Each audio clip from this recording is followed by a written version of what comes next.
It's been about 6 weeks since the summit in Singapore, and US President Donald Trump has been saying that talks over North Korea's denuclearization are on the right track, but it seems that might not be telling the whole story.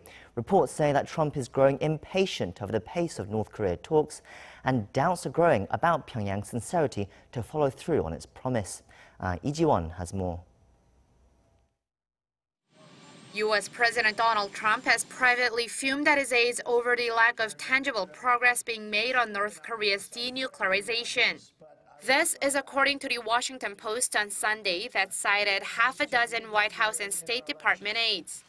The report says President Trump has requested daily status updates on talks with North Korea and is eager to see the implementation of the next steps to dismantle Pyongyang's nuclear program.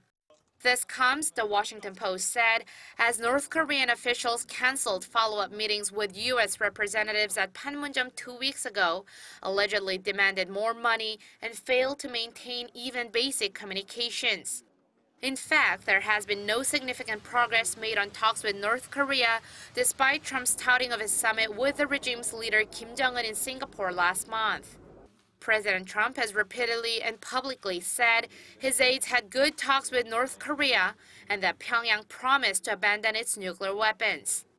And although the North destroyed its Punggye nuclear test site in June and promised to return the remains of American troops killed in the Korean War in the next few weeks, the Washington Post says the missile engine testing facility that Trump said would be destroyed remains intact, and sources say Pyongyang is working to conceal key aspects of its nuclear program.